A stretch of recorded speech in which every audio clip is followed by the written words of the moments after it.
Hi mama, you are here because you are looking for a reliable source to understand the process of sleep training. I know that you're exhausted, and I know that this can be super scary because sleep training is not the easiest thing in the world, and it might not have ever been something that you were really hoping to do with your child. I've got your back. I am here to explain the ins and outs, and I'm ready to walk down this path with you. Hi, my name is Sarah Bossio, and as the lead pediatric sleep expert and owner of Your Zen Baby Sleep, I have helped hundreds and hundreds of families get the sleep that they need and deserve by walking them through the process of sleep training. And I feel honored to walk you through the process as well. I always tell families when we are on our initial discovery call, this is not something that you dream about when you are filling out your registry, right? When you are a new parent, you are excited to get your crib and the swaddles and the nursery color, and you're picking out your names, and you're so excited to find the first outfit that you're going to bring your baby home in. In no way, shape, or form are you looking forward to sleep training. And then you are staring down the hole of 2 to 3 months of extreme sleep deprivation. Or maybe you're even 7, 8, 9 months into sleep deprivation, or you're 2 to 3 years of sleep deprivation. And you're thinking, I can no longer do this anymore. And I never thought that I would have to sleep train. Or it's very possible that this was always something that you knew would be the right choice for your family. You knew that you were going to go back to work. That was always part of your postpartum plan, and it was always a priority for your family to be able to have sleep on track ahead of that. You understood that your baby was going to be going to daycare, and it was really important for you to have their sleep in order before they were going to be in the school. What I am explaining to you are the many, many various reasons why people choose to sleep train. And when you come to me as a sleep consultant, what I want to really drive home is that this is a space that is not non-judgmental. This is a space for individual families. Every child comes here as a different learner, and every family has a different reason for sleep training. Therefore, there should be different ways that we teach our babies to be able to fall asleep. The last thing that I want you to feel is guilt or shame or bad. I don't want you to feel bad for getting your child's sleep on track. I want you to feel empowered. I want you to feel that this is the best choice that you are making for your family, because sleep is so important for growth, and sleep is so important for health. And it's so important not only for your baby, but also for your family. And if you've made it this far, it means that you're ready.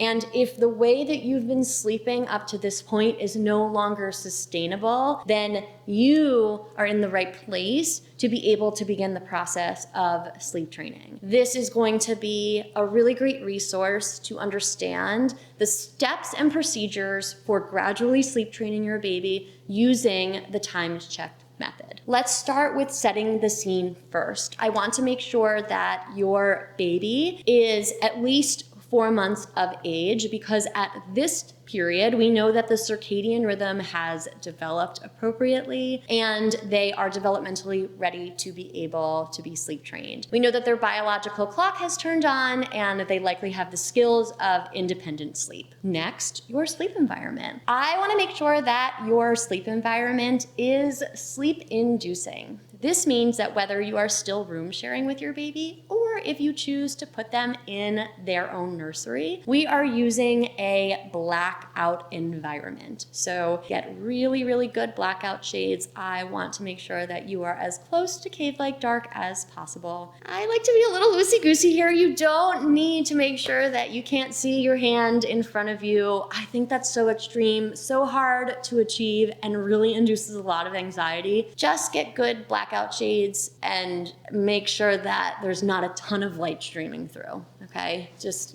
common sense here. I want a white noise machine, white or brown noise, no ocean sounds, no rain noise, no lullabies, pure white noise only. And the decibel levels somewhere between 50 and 75. There's a wide range of decibel levels. New research says between 70 and 75, which is very, very loud. So I like to have a wide range just to include the old research and the new research, and really letting parents choose what volume they feel most comfortable with. Temperature should be set to about 68 to 72 degrees Fahrenheit, and I want to make sure that baby is dressed comfortably in a sleep sack. No bumpers, no blankets, no pillows, nothing in the crib except the baby. We are putting baby flat on their back, and we should have all swaddles dropped at this point in the process. We are all set up and ready for sleep, and this is probably going to be a big change for most of you if you are beginning the process of sleep training. So we are going to actually be offering the last feed of the day at the beginning of your bedtime routine. And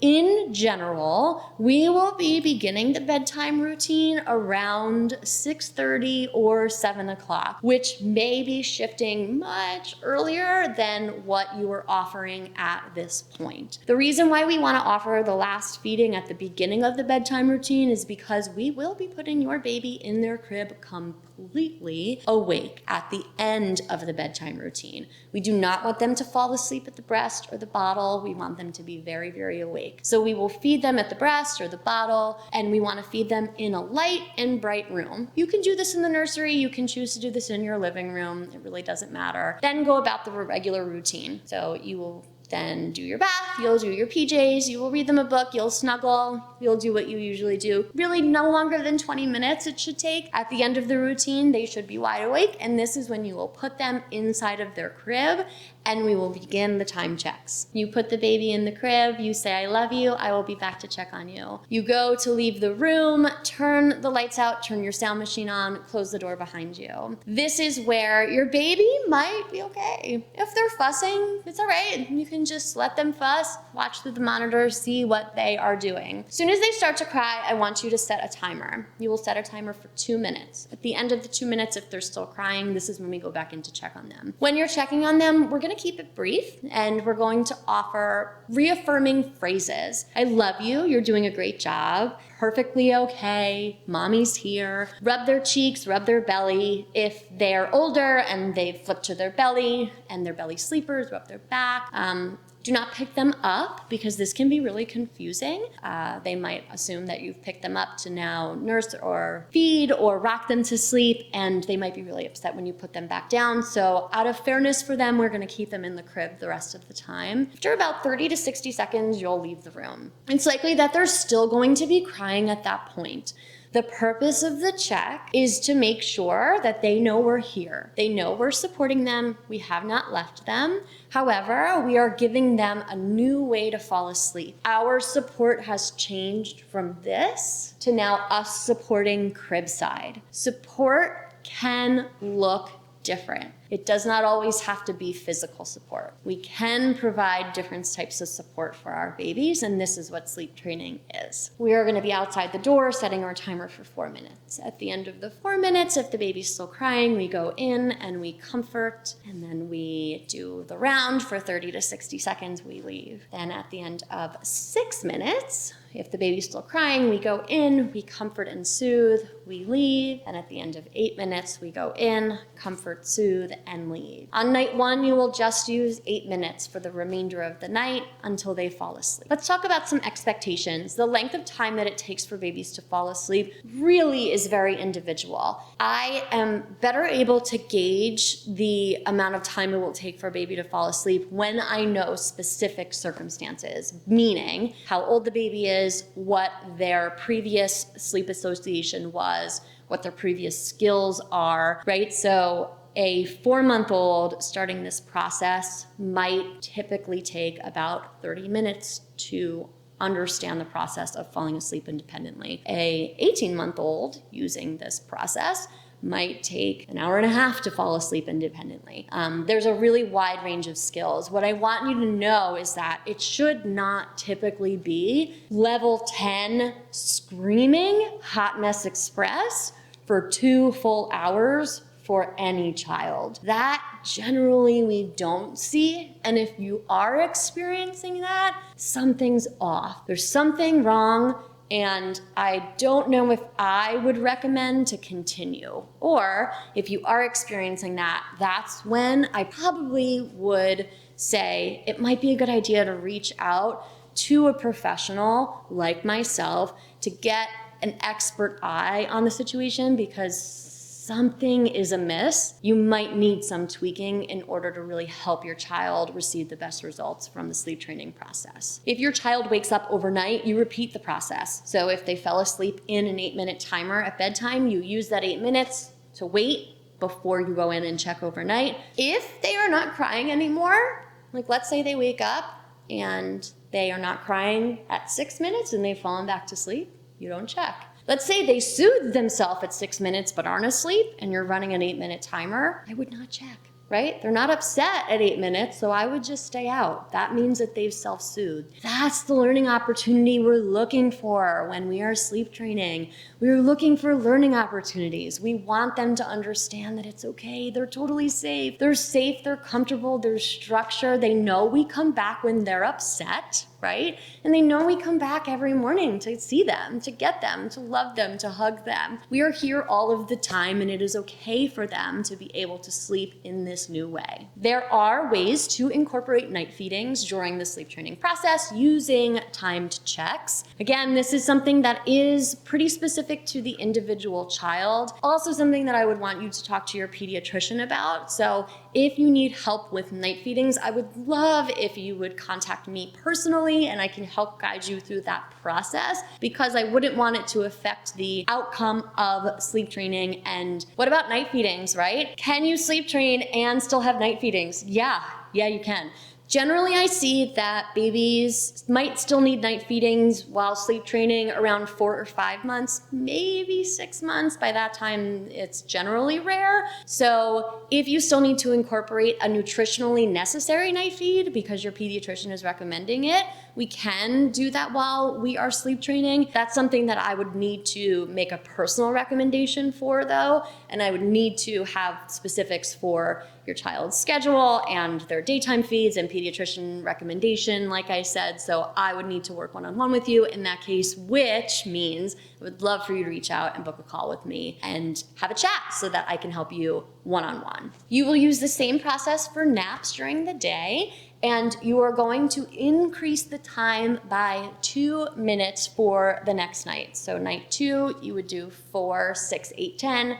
Night 3, you would do 6, 8, 10, 12, etc. Some expectations are that your bedtime will improve first. So within the first 3 to 4 nights, again, depending on age, you should see a big improvement in your bedtime. Your crying will greatly reduce, and we should see that the baby begins to fall asleep with a ton of soothing and less crying. Then we're going to see those nighttime wakings greatly reduce. Next, in your second week, you'll see that your naps consolidate and lengthen if naps are a problem.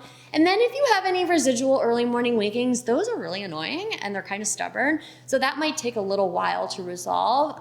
The body really has to balance, and it might be several weeks before early morning wakings kind of balance out. I am so passionate about helping families because I know personally how hard it is to be a parent, be a sleep-deprived parent, to raise kids, just 1 kid, 2 kids, right? Like all of the things. And I value my sleep so much. I want to be able to get your sleep on track. And if you've decided to venture into the world of sleep training and you're having a little bit of trouble, I'd love to help you out. So scroll down and leave a comment if you have questions about beginning the process of sleep training, or if you've already embarked on the journey and need some troubleshooting help. Please leave a comment. You can always book a call. I have a link in the description content. I'd love to chat with you one-on-one, discuss my programs. Maybe that would be the right fit for you. Give me a like. It helps me understand if this content is helpful for you. You can subscribe, turn on notifications. All of these are ways that you're going to be the first to know when I release new sleep content, because I don't want you to be sleep deprived anymore. I just want you to get a full night's sleep and make sure that your family gets the rest that you need and deserve. As always, from my living room to yours, thank you so much for joining me, and I cannot wait to see you next time.